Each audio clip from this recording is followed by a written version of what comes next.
आप सभी का हम स्वागत करते हैं आज की इस रविवार की संगति में। और आज जो विषय है जिसको हम देखने वाले हैं वो है प्रभु का नाम सदा धन्य रहे। आज एक ऐसे भले व्यक्ति के विषय में आज हम देखने वाले हैं जिसके ऊपर जिसके साथ घटी घटना का विवरण जो है वो अय्यूब की पुस्तक में हमें दिखाई देता है।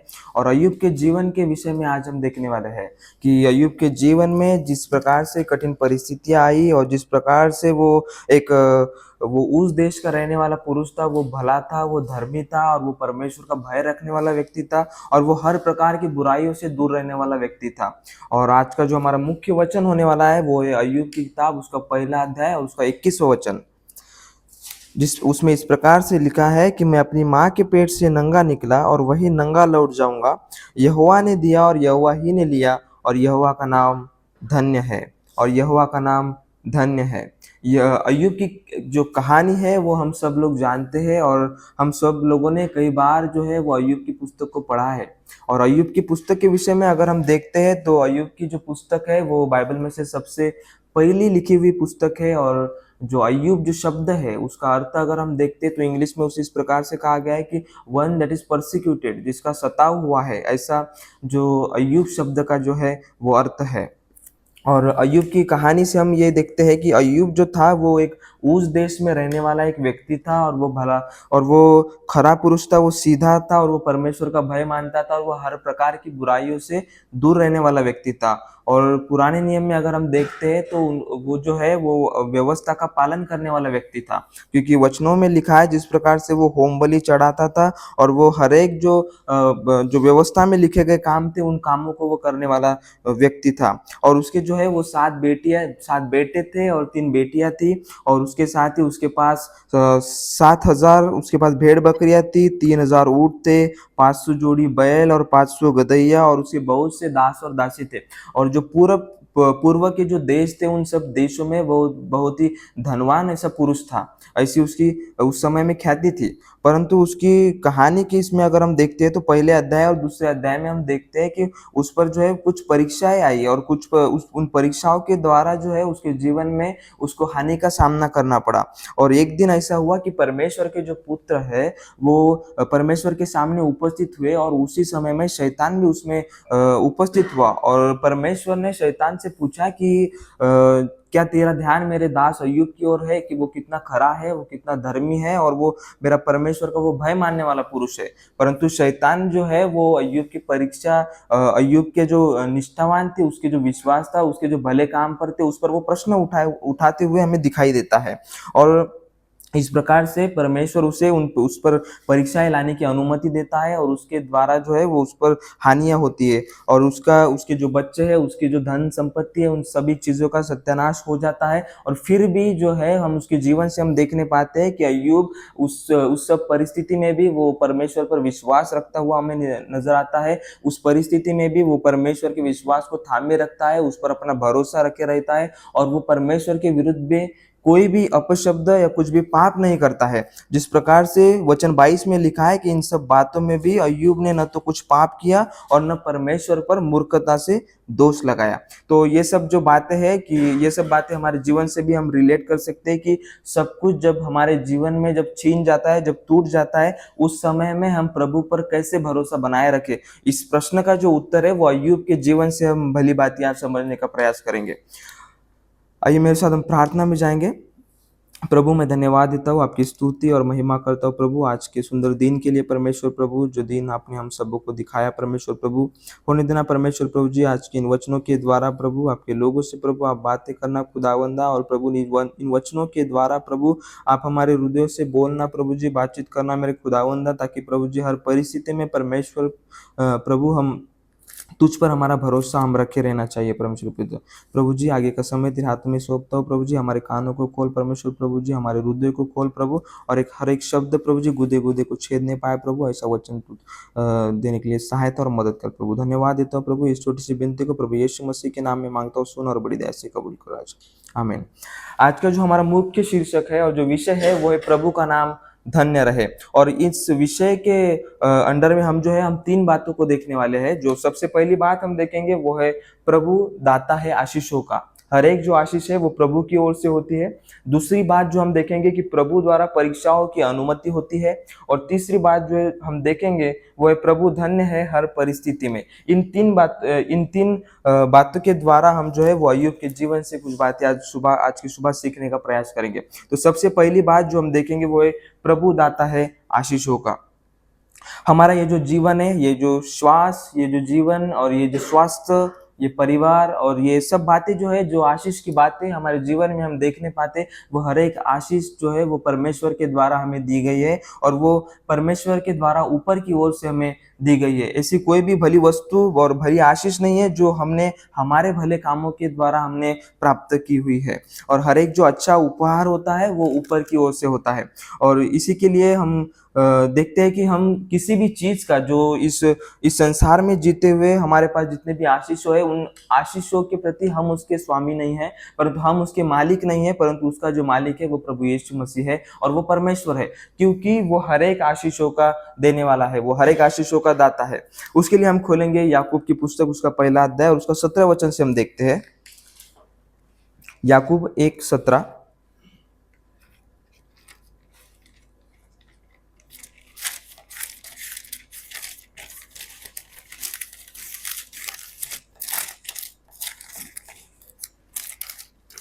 इंग्लिश में इंग्लिश में Every good gift and every perfect gift is from above and cometh down from the Father of lights, with whom is no variableness, neither shadow of turning. क्योंकि हर एक अच्छा वरदान और हर एक उत्तम दान ऊपर ही से है और ज्योतियों के पिता की ओर से मिलता है, जिसमें न तो कोई परिवर्तन हो सकता है और न अदल बदल के कारण उस पर छाया पड़ती है। वचन में साफ साफ रीति से लिखा है कि हर एक जो अच्छा वरदान है और हर एक जो अच्छा उपहार होता है वो ऊपर की ओर से हमें मिलता है, जिसका देने वाला जो है वो परमेश्वर है, जो हमें हर एक आशीषों को वो देता है।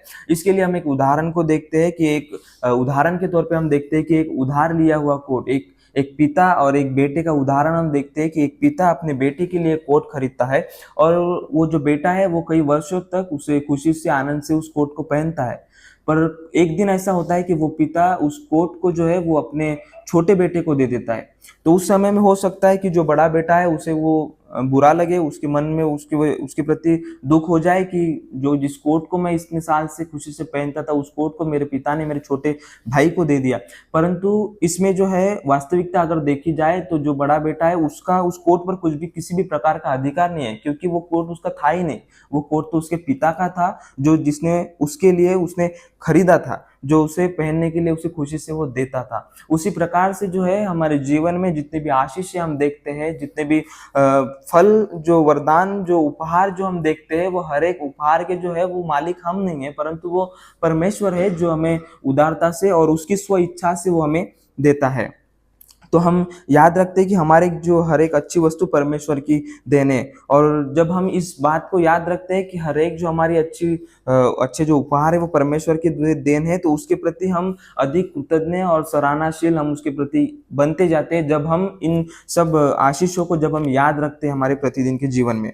और इसी प्रकार से हम देखते हैं कि जिन लोगों ने मसीह यीशु को, प्रभु यीशु मसीह को अपने व्यक्तिगत उद्धारकर्ता के रूप में स्वीकार किया है और उस पर विश्वास किया है, जो बचाए हुए लोग हैं, जो उद्धार पाए हुए लोग हैं और जो जो नए सिरे से जन्मे लोग हैं, उनके लिए भी प्रभु यीशु मसीह ने और प्रभु परमेश्वर ने हमारे लिए बहुत सी बातों को दिया है, बहुत से बड़े बड़े आशीषों को उसने दिया है। और सबसे बड़ी आशीष अगर हम देखने पाते तो वो ये है कि उसने अपने आप को दे दिया है, उसने अपने एकलौते पुत्र को दे दिया ताकि वो इस संसार में आए कि और वो अपने हमारे पापों को वो सूली पर वो उठाए। और उसके इस इन बातों के लिए हम देखेंगे, वचनों के द्वारा हम इसे समझने का प्रयास करेंगे। मेरे साथ निकालिएगा गलातियों की पुस्तक, उसका पहला अध्याय और चौथे वचन को हम पढ़ेंगे।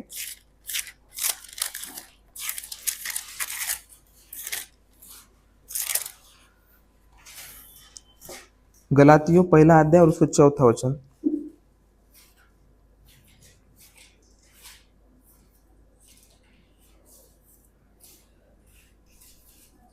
Who gave himself for our sins that he might deliver us from his present evil world, according to the will of God and our Father.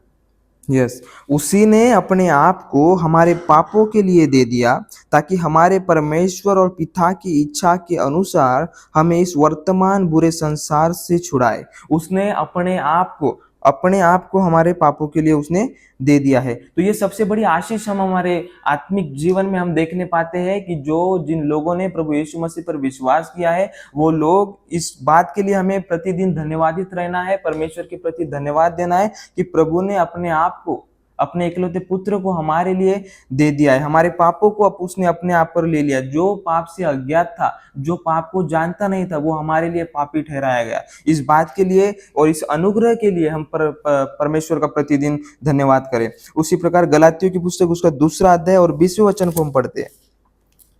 गलातियों 2:20। I am crucified with Christ, nevertheless I live, yet not I, but Christ liveth in me. And the life which I now live in the flesh, I live by the faith of the Son of God, who loved me and gave himself for me. Yes, gave himself for me, जिसने जिसने मेरे लिए अपने आप को दे दिया। मैं मसीह के साथ क्रूस पर चढ़ाया गया हूँ। अब मैं जीवित न रहा पर मसीह मुझ में जीवित है, और मैं शरीर में अब जो जीवित हूँ तो केवल उस विश्वास से जीवित हूँ जो परमेश्वर के पुत्र पर है, जिसने मुझसे प्रेम किया और मेरे लिए अपने आप को दे दिया। और ये सबसे बड़ी आशीष हम हमारे आत्मिक जीवन में देखते हैं कि उसने अपने आप को दे दिया। उसने हमारे पापों के लिए अपने आप को दे दिया। उसके बाद हम और इसे समझने का प्रयास करेंगे। 1 तीमुथियुस उसका 2 अध्याय और 6वें वचन को देखते हैं। 1 Timothy 2nd chapter verse 6। Who gave himself a ransom for all to be testified in due time.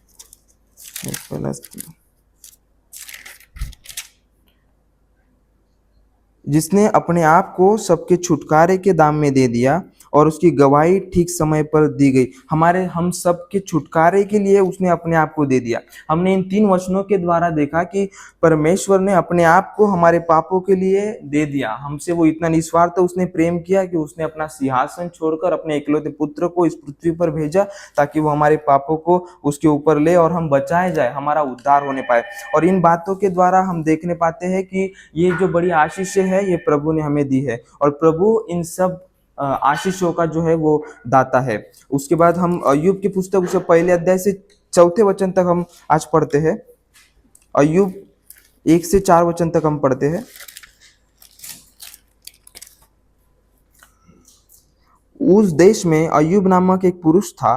वह खरा और सीधा था और परमेश्वर का भय मानता और बुराई से दूर रहता था। उसके 7 बेटे और 3 बेटियां उत्पन्न हुई। उसके 7,000 भेड़ बकरियां, 3,000 ऊँट, 500 जोड़ी बैल और 500 गदहिया और बहुत से दास दासियां थी। वरन उसके पास इतनी संपत्ति थी कि पूर्वी देशों के लोगों में वह सबसे बड़ा था। उसके बेटे बारी बारी से एक दूसरे के घर में खाने पीने को जाया करते थे और अपनी तीनों बहनों को अपने संग खाने पीने के लिए बुलवा भेजते थे। अगर इन 4 बातों को अगर हम देखते हैं तो हम इस बात को देखने पाते हैं कि इस जो मटेरियलिस्टिक बातें हैं, जो इस संसार में रहते हुए जो धन संपत्ति है और जो उसके पास जो उसकी संपत्ति थी, उसके जो बेटे बेटियां थी, वो सब जो है वो प्रभु के द्वारा उसे दिया गया था। और प्रभु ने उसे इसलिए दिया था क्योंकि पहले वचन में जिस प्रकार से लिखा है कि अय्यूब जो था वो खरा था, वो सीधा था और वो परमेश्वर का भय मानने वाला था और वो बुराई से दूर रहने वाला व्यक्ति था। इन 4 बातें, ये 4 क्वालिटीज अय्यूब के जीवन में हम देखने पाते हैं कि वो सीधा था, अपराइट था, वो खरा था और वो परमेश्वर का भय मानने वाला था, फियरिंग गॉड। वो परमेश्वर का भय मानता था और वो हर प्रकार की बुराइयों से दूर रहने वाला व्यक्ति था। तो इन 4 वचनों से हम देखने पाते हैं कि उसके पास जो हर एक जो आशीष है वो परमेश्वर ने उसे दी थी, प्रभु ने उसे दी है, और प्रभु हर एक आशीषों का दाता है। और उसके बाद हम देखते हैं कि परमेश्वर ने हमें आत्मिक जीवन में हम देखते हैं कि उसने हमें उद्धार दिया है। उसी प्रकार परमेश्वर ने उसका वचन हमारे लिए दिया है, और ये जो वचन है जिसे उसने अपने नाम के ऊपर अपने वचन को रखा है। जिस प्रकार से यूहन्ना 1:1 में लिखा है कि आदि में वचन था, वचन परमेश्वर के साथ था और वचन परमेश्वर था। वचन को प्रभु यीशु मसीह ने परमेश्वर ने अपने नाम के ऊपर उसने रखा है। तो इस वचन के लिए भी हम धन्यवाद देते हैं कि ये वचन की आशीष, ये वर्ड ऑफ गॉड, ये शुद्ध वचन परमेश्वर ने हमारे हाथों में दिया है। उसके लिए हम देखते हैं कि भजन संहिता 68 और उसके 11वें वचन को हम देखते हैं। Psalm 68:11।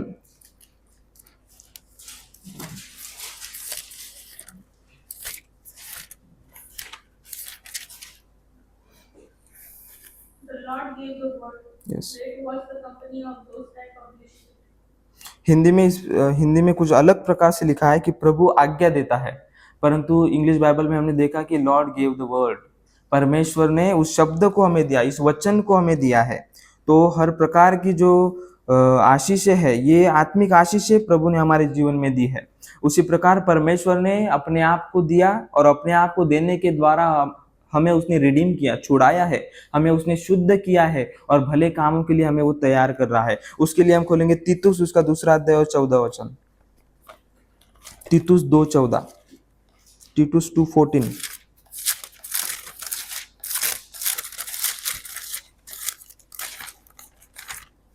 He gave himself for us, that he might redeem us from all iniquity, and purify unto himself a peculiar people, zealous of good works.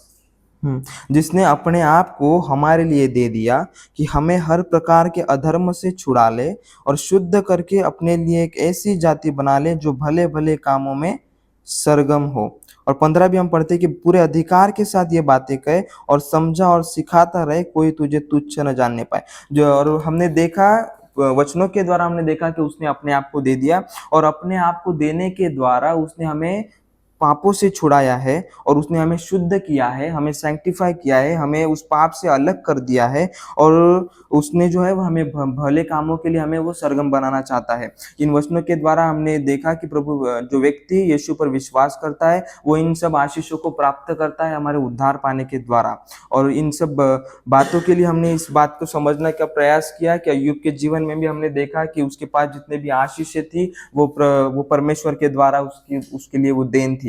और सबसे पहली बात हमने देखा कि प्रभु दाता है आशीषों का। उसके बाद जो है हम दूसरी बात की ओर जाएंगे, जो प्रभु द्वारा परीक्षाओं की अनुमति होती है। दूसरी बात हम देखेंगे कि प्रभु द्वारा परीक्षाओं की अनुमति होती है। इसके लिए हम अय्यूब की किताब उसका पहले अध्याय उसमें से 6 से लेकर 12 वचन तक पढ़ेंगे।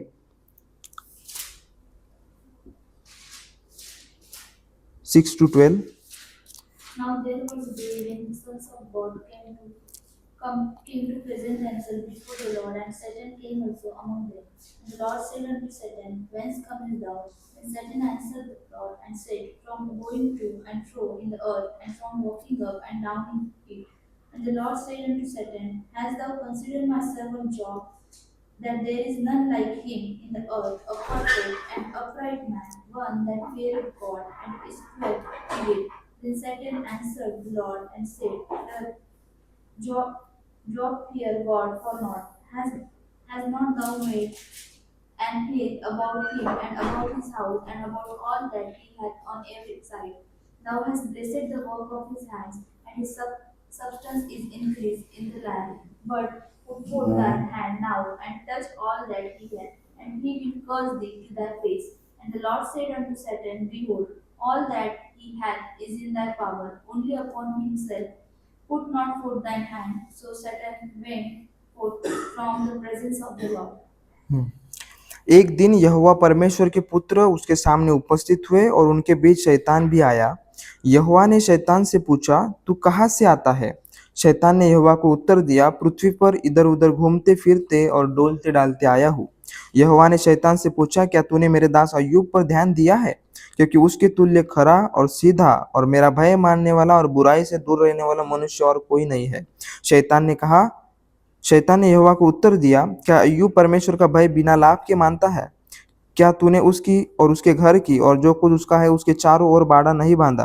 तूने तो उसके काम पर आशीष दी है और उसकी संपत्ति देश भर में फैल गई है। परंतु अब अपना हाथ बढ़ाकर जो कुछ उसका है उसे छू, तब वह तेरे मुंह पर तेरी निंदा करेगा। यहोवा ने शैतान से कहा, सुन, जो कुछ उसका है वह सब तेरे हाथ में है, केवल उसके शरीर पर हाथ न लगाना। तब शैतान यहोवा के सामने से चला गया। इन वचनों के द्वारा हम देखते हैं कि प्रभु जो है वो परीक्षाओं की अनुमति देता है, और शैतान उस बीच में, शैतान परमेश्वर के सामने प्रस्तुत हुआ, और परमेश्वर शैतान से कहता है कि देख, जो मेरा दास है अय्यूब, उसके समान भला और परमेश्वर का भय रखने वाला व्यक्ति इस पूरे संसार में नहीं है। परंतु शैतान जो है वो अय्यूब की जो निष्ठता है उस पर वो प्रश्न उठाते हुए हमें दिखाई देता है, और वो परमेश्वर से कहता है कि वो अय्यूब जो है वो यूं ही जो है वो तेरा भय मानता नहीं है, और यूं ही वो जो है वो तेरे बुराई से बचता नहीं है। वो इसलिए ये सब कामें करता है क्योंकि वो आशीष से परमेश्वर ने उसके जीवन में, प्रभु ने उसके जीवन में वो दी है। परंतु और वो जो है परमेश्वर के पास से जो है वो शैतान उन परीक्षाओं की अनुमति को वो प्राप्त करता है, और परमेश्वर उसे इन सब बातों में उसको परीक्षा लेने में अनुमति देता है, परंतु केवल उसको एक सीमा वहां पर वो रखता है कि केवल उसके शरीर पर हाथ न लगाना। वचन 12 में इस प्रकार से लिखा है कि यहोवा ने शैतान से कहा, सुन, जो कुछ उसका है वह सब तेरे हाथ में है, केवल उसके शरीर पर हाथ न लगाना। परीक्षाएं जो होती है वो हमारे विश्वास को सिद्ध करती है, वो हमारे विश्वास को परखती है, और जो परमेश्वर जो है वो हमारे जीवन में परीक्षाओं की अनुमति को देता है, परंतु परमेश्वर कभी भी जो है वो हमारे सहने से बाहर ऐसी परीक्षाओं में हमें कभी नहीं डालता है। उसके वचनों के द्वारा हम इन बातों को समझने का प्रयास करेंगे कि अय्यूब के जीवन में जो है वो ये सब हानि हुई, ये सब संपत्ति का उसके नाश हुआ, ये सब परिस्थितियां आई, पर इन परिस्थितियों में जो है ये परमेश्वर ने शैतान को उस बात के लिए अनुमति दी, और उसमें परमेश्वर ने सीमा रखी कि ये तू सब कुछ कर सकता है, लेकिन केवल उसके शरीर पर हाथ न लगाना।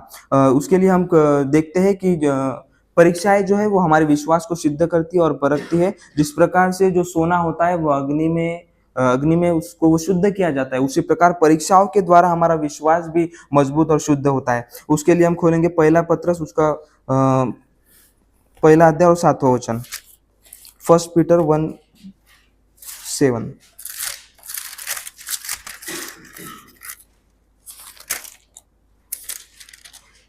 That the trial of your faith, being much more precious than of gold that perisheth, though it be tried with fire, might be found unto praise and honor and glory at the appearing of Jesus Christ. Yes, और यह इसलिए है कि तुम्हारा परका हुआ विश्वास, जो आग से ताए हुए नाशवान सोने से भी कहीं अधिक बहुमूल्य है, यीशु मसीह के प्रकट होने पर प्रशंसा और महिमा का आदर का कारण ठहरे। वचन में साफ साफ लिखा है कि तुम्हारा परका हुआ विश्वास जो है वो आग से ताए हुए नाशवान सोने से भी अधिक बहुमूल्य है। इसीलिए परमेश्वर जो है हमारे जीवनों में परीक्षाओं की अनुमति देता है, और इन सब परिस्थिति में, जब इन कठिन परिस्थिति हमारे जीवन में होती है, तो उन सब परिस्थिति में हम इस प्रकार से नहीं बोल सकते कि परमेश्वर इन सब चीजों को और इन परिस्थिति को तूने मेरे जीवन में क्यों डाला, इन हानि को मेरे जीवन में क्यों डाला, इन दुखों को मेरे जीवन में क्यों डाला। परंतु इसके लिए हम एक उदाहरण के तौर पे हम देखते हैं कि एक कुम्हार और एक मिट्टी का हम उदाहरण लेते हैं। जिस प्रकार से एक कुम्हार होता है, उसके पास जो उसकी मिट्टी होती है, अगर उससे वो एक बर्तन को बनाता है, और उस बर्तन को बनाने के बाद अगर उसका निर्णय वो बदल देता है और वो सोचता है कि उस बर्तन को मोड़कर वो फिर से कुछ दूसरा आकार दे या दूसरा कुछ बनाए, तो वो निर्णय जो है वो उस कुम्हार का होगा, क्योंकि वो मिट्टी जो है, मिट्टी को उस सिचुएशन, उस परिस्थिति में कुम्हार को प्रश्न करने का अधिकार नहीं है। क्यों? क्योंकि वो जो मिट्टी है वो उस कुम्हार की होती है। और उसी प्रकार जो है परमेश्वर जो है वो हमारा कुम्हार है और हम उसकी मिट्टी है। और जब कभी भी हमारे जीवन में कुछ कठिन परिस्थिति और जब कुछ दुखों का समय होता है, तो उस समय में हम इस प्रश्न को करने के लिए हम अधिकार नहीं रखते कि प्रभु इन सब बातें मेरे जीवन में क्यों हुई है, क्योंकि परमेश्वर जानता है, परमेश्वर हमारा कुम्हार है और हम उसकी मिट्टी है। और इसीलिए हमें जो है वो प्रभु पर भरोसा रखने की जरूरत है कि प्रभु की जो बुद्धि है, उसका जो विजडम है उस पर, और प्रभु की जो योजना है उस पर विश्वास रखने की जरूरत है। जिस प्रकार से वो हमारा कुम्हार है, वो हम उसकी मिट्टी है, उसी प्रकार से। और उसके आगे हम देखते हैं कि कुछ वचनों को हम खोलेंगे और वचनों के द्वारा समझने का प्रयास करेंगे कि परीक्षाओं की अनुमति परमेश्वर के द्वारा होती है, और सामर्थ्य से बाहर परीक्षाओं में परमेश्वर हमें नहीं पढ़ने देता। उसके लिए हम 1 कुरिन्थियों उसका पहला अध्याय और 13वें वचन को देखते हैं। 1 कुरिन्थियों 1:13।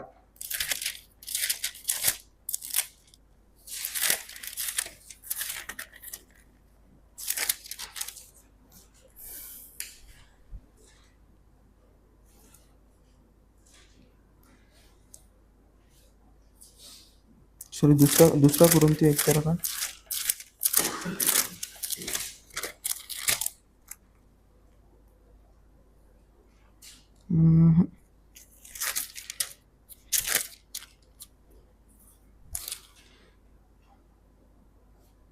सॉरी है, रेफरेंस क्लास में।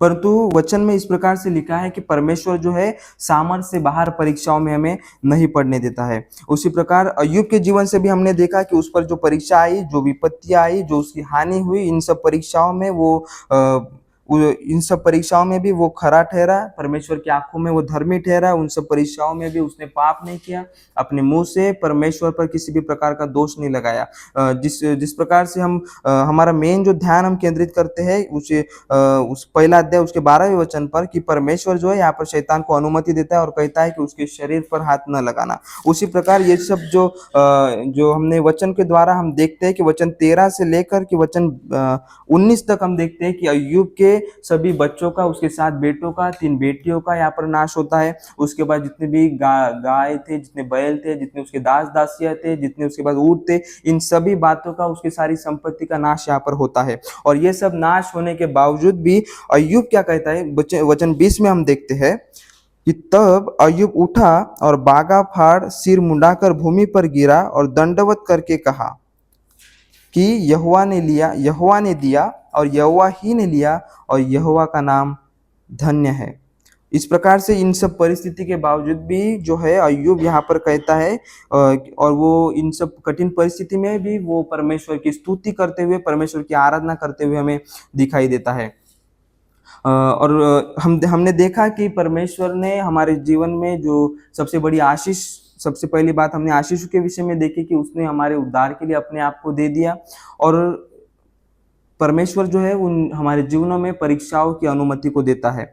और उसमें हम देखते हैं कि कौन सी ऐसी बातें हैं जो एक उद्धार पाए हुए व्यक्ति के जीवन से परमेश्वर दूर कर देता है। परमेश्वर कुछ बातों को देता है तो परमेश्वर कुछ बातों को लेता भी है। परमेश्वर कुछ बातों को हमसे अलग भी करता है। उसके लिए हम देखते हैं इब्रानियों की पुस्तक उसका 10वां अध्याय और उसका 9वां वचन। इब्रानियों 10:9।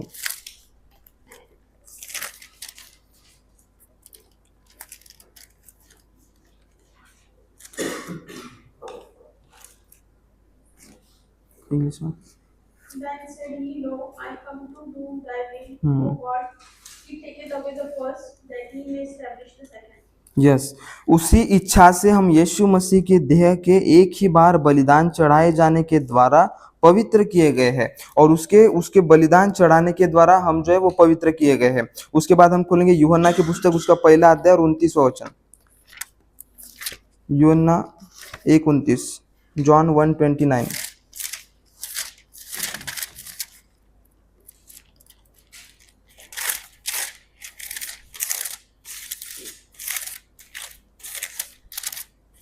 The next day John seeth Jesus coming unto him and said, Behold, the Lamb of God which taketh away the sin of the world. दूसरे दिन उसने यीशु को अपनी ओर आते देखकर कहा, देखो, यह परमेश्वर का मेमना है जो जगत का पाप उठा ले जाता है। और जो परमेश्वर का मेमना है वो प्रभु यीशु मसीह है, जो हमारे इस जगत का पाप उठाने के लिए वो भेजा गया था। जिस हमने देखा कि उसने जो है हमारे पापों को हमसे अलग किया है, हमारे पापों को उसने अपने ऊपर ले लिया है और हमारे पापों को उसने अलग किया है। तो इन दो बातों को हमने अभी तक देखा कि प्रभु जो है वो आशीषों का दाता है। उसमें देखा कि हर एक जो अच्छी आशीष होती है, हर एक जो उपहार होता है वो ऊपर की ओर से होता है, वो जिसका देने वाला जो है वो प्रभु परमेश्वर है। उसके बाद दूसरी बात को हमने देखा कि प्रभु द्वारा परीक्षाओं की अनुमति होती है। अय्यूब के जीवन से हमने देखा कि उसके जीवन में उसके बच्चों की हानि हुई, उसकी संपत्ति का नाश हुआ, और इन सब परिस्थिति में भी उसने जो है वो परमेश्वर पर भरोसा थामे रखा। और इन सब परीक्षाओं की जो अनुमति है वो परमेश्वर द्वारा दी गई थी, क्योंकि परमेश्वर उस परीक्षाओं के द्वारा हमारे विश्वास को परखना जानता है और वो हमारे विश्वास को उस परीक्षाओं के द्वारा वो शुद्ध करता है। ये दूसरी बात में हमने देखा कि प्रभु द्वारा परीक्षाओं की अनुमति होती है। अभी हम जो है तीसरी बात की ओर जाएंगे कि प्रभु धन्य है हर परिस्थिति में। जिस प्रकार से हमारा जो मुख्य वचन है पहला अध्याय उसका 21वां वचन कि यहोवा ने दिया और यहोवा ही ने लिया, यहोवा का नाम धन्य रहे। तो तीसरी बात हम देखने हैं कि प्रभु धन्य है हर परिस्थिति में। इसके लिए हमारा जो मेन फोकस रहेगा वो सब हानि के बाद जो है अय्यूब 20वें वचन में इस प्रकार से कहता है, इंग्लिश में इस प्रकार से लिखा है, Then Job arose and rent his mantle and shaved his head hmm. and fell down upon the ground and worshipped. और इस परिस्थिति में उसने वो फेल डाउन हुआ, वो जमीन पर भूमि पर गिरा और उसने आराधना करना चुना। अगर हम अय्यूब की जगह आज होते और इन सब ऐसी सब परिस्थिति अगर हमारे जीवन में होती कि हमारे परिवार का नाश हो जाता, हमारी संपत्ति का नाश हो जाता, यहाँ तक कि हमारा स्वास्थ्य खो जाता, तो उस परिस्थिति में क्या हम अय्यूब के समान भूमि पर गिरकर परमेश्वर की आराधना करना मांगते हैं? क्या हम उस परिस्थिति में परमेश्वर की आराधना करेंगे? जिस प्रकार से अय्यूब के जीवन से हमें देखने को मिलता है कि उसका हृदय जो था वो परमेश्वर के प्रति कितना उसके अंदर वो कृतज्ञ था और वो सराहनाशीलता उसके अंदर हमें देखने को मिलती है कि इन सब परिस्थिति के बावजूद भी, इन सब उसके बच्चे खोने के बाद, उसकी संपत्ति के खोने के बाद, यहाँ तक कि उसके स्वास्थ्य को भी खोने के बाद वो परमेश्वर के सामने आगे झुक कर उसके सामने वो उसकी आराधना करते हुए हमें दिखाई देता है कि वो फेल डाउन हुआ ग्राउंड पर और उसने वर्शिप की, उसने परमेश्वर की आराधना की। और इसके ऊपर से हमें दिखाई देता है कि अय्यूब का विश्वास जो परमेश्वर पर था, उसका विश्वास परमेश्वर पर जो था वो काफी पक्का और काफी वो मजबूत विश्वास उसका परमेश्वर पर हमें दिखाई देता है। और दूसरे अध्याय में हम देखते हैं कि अय्यूब के जीवन में जो है वो उसकी दूसरी परीक्षा हुई। शैतान फिर से वहां पे शैतान यहोवा के सामने उपस्थित हुआ और फिर से वो जो है अय्यूब के जीवन में उसके पैरों से लेकर उसके सिर तक के बड़े बड़े फोड़ों से उसे फोड़े हुए और उन सब उसने अपना स्वास्थ्य तक के खो दिया और उसकी पत्नी तक उसको ये कहने लगे कि इन सब परिस्थिति में भी तू परमेश्वर की निंदा कर और चाहे तुझे मरना है तो मर जा। परंतु उस परिस्थिति में भी अय्यूब जो है वो परमेश्वर की निंदा कभी भी नहीं करते हुए हमें दिखाई देता है और इस परिस्थिति के बावजूद वो उसकी पत्नी को, उसकी स्त्री को वो उत्तर देता है। दूसरा अध्याय उसके 10वें वचन में हम पढ़ते हैं। But he said unto her, Thou speakest as one of the foolish women speaketh. What shall we receive good at the hand of God, and shall we not receive evil? In all this did not Job sin with his lips. Yes, उसने अपनी पत्नी से कहा, तू एक मूढ़ स्त्री की सी बातें करती है, क्या हम जो परमेश्वर के हाथ से सुख लेते हैं क्या दुख न ले? इन सब बातों में भी अय्यूब ने अपने मुंह से कोई पाप नहीं किया। जब हमारे जीवन में जब कठिन परिस्थिति होती है और जब हम दुखों में होते हैं तो क्या हम परमेश्वर से इस प्रकार से कहते हैं कि परमेश्वर आप हमें सुख देते हो तो हम दुख भी हम लेने के लिए तैयार है? कितने लोग इस प्रकार से कहेंगे कि हम दुख भी लेने के लिए तैयार है? पर हम कई बार ऐसे देखा जाता है कि जो मसीह लोग हैं, जो विश्वासी लोग हैं, वो भी जो है वो ऐसी परिस्थितियों से जब गुजरते हैं तो उनका जो विश्वास है वो डगमगाता हुआ दिखाई देता है। परंतु अय्यूब के जीवन से हम देखने पाते हैं कि इतनी सब हानि होने के बावजूद भी वो जो है उस परिस्थिति में वो परमेश्वर पर भरोसा थामे रखा, परमेश्वर की योजना पर वो विश्वास बनाए रखा। और इसका जो अगर हम सोचते हैं कि इस परिस्थिति में भी अगर परमेश्वर पर हम विश्वास को थामे रखते हैं तो उसकी आशीष क्या होगी? तो परमेश्वर जो है हमारे विश्वास को परखता है। अगर हम परमेश्वर की दृष्टि में अगर हम धर्मी ठहरते हैं, परमेश्वर की दृष्टि में अगर हम उस सच्चाई को, हमारा विश्वास उसे सच्चाई जान पड़ता है तो एक दुगनी आशीष से परमेश्वर हमें भरता है। और ये अय्यूब के जीवन से हम देखते हैं कि अय्यूब जो है उसके जो बात के दिन है उसमें वो अधिक धनवान और वो अधिक शक्तिशाली और वो अधिक संपदा वाला पुरुष बनता है उसके पहले के दिनों से।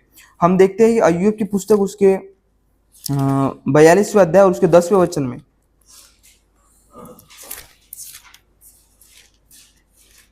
And the Lord turned the captivity of Job when he prayed for his friend. Also the Lord gave Job twice as much as he had before. Yes, उसके पास जितना पहले था उसके दुगना आशीष यहोवा उसे देता है। जब अय्यूब ने अपने मित्रों के लिए प्रार्थना की तब यहोवा ने उसका सारा दुख दूर किया और जितना अय्यूब के पास पहले था उसका दुगना यहोवा ने उसे दे दिया। इस परिस्थिति में हमने देखा कि जब हानि और जो विपत्ति उसके ऊपर आई वो परमेश्वर पर विश्वास रखता हुआ दिखाई दिया और उसके बाद इस परीक्षा से बाहर निकलने के बाद परमेश्वर जो है, यहोवा जो है, उसे दुगनी आशीषों से उसे भरता है। उसके आगे इस प्रकार से लिखा है वचन 11 में, तब उसके सब भाई और सब बहनें और जितने पहले उसको जानते पहचानते थे उन सबों ने आकर उसके यहाँ संग भोजन किया और जितनी विपत्ति यहोवा ने उस पर डाली थी उस सब के विषय उन्होंने विलाप किया और उसे शांति दी और एक सिक्का और सोने की एक बाली दी। यहोवा ने अय्यूब के बाद के दिनों में उसके पहले के दिनों से अधिक आशीष दी। उसके 14,000 भेड़ बकरियां, 6,000 ऊँट, 1,000 जोड़ी बैल और 1,000 गदहिया हो गई। उसके 7 बेटे और 3 बेटियां भी उत्पन्न हुई, और इनमें से और उस सारी देश में ऐसी स्त्रियां कहीं न थी जो अय्यूब की बेटियों के समान सुंदर हो। इतनी बड़ी दुगनी आशीष यहोवा ने उसके जीवन में दिया। हम अगर तीसरे वचन में हम देखते हैं कि उसके पास 7,000 भेड़ बकरियां थी, परंतु बाद के दिनों में हम देखते हैं कि उसके पास 14,000 भेड़ बकरियां हुई। पहले के दिनों में हम देखते हैं उसके पास 3,000 ऊँट थे, बाद के दिनों में हम देखते हैं उसके पास 6,000 ऊँट हो गए। हम पहले के दिनों में देखते हैं उसके पास 500 जोड़ी बैल और 500 गदहिया थी, परंतु बाद के दिनों में और परमेश्वर की दुगनी आशीष के बाद हम देखते हैं कि उसके पास 1,000 जोड़ी बैल और 1,000 जोड़ी गदहिया हुई, और उसके बहुत से दास और दासियां हुई। तो हम इस बात से समझ नहीं पाते, और आत्मिक रूप से हम इस प्रकार से ले सकते हैं कि जब हम कठिन परिस्थिति से होकर जाते हैं और अगर हम परमेश्वर पर विश्वास को बनाए रखते हैं, तो परमेश्वर जो है उन परीक्षाओं में हमारे विश्वास को परखने के बाद एक दुगनी आशीष से हमें वो भरता है, एक दुगनी आशीष से वो हमारे जीवन में देता है। इसका और हर एक बात, और इसीलिए जो है इस बात में हम देखते हैं कि हर एक बात में जो है हमें परमेश्वर को धन्यवाद देने की आवश्यकता है, क्योंकि परमेश्वर की भी यही इच्छा है कि हर एक बात में जो है हम परमेश्वर को धन्यवाद दें। और इसके लिए हम खोलेंगे पहला थिस्सलुनीकियों उसका 5 और 18 वचन।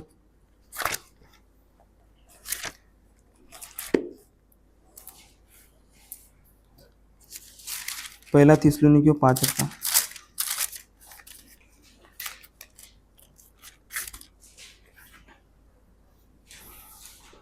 In everything give thanks, for this is the will of God in Christ Jesus concerning you.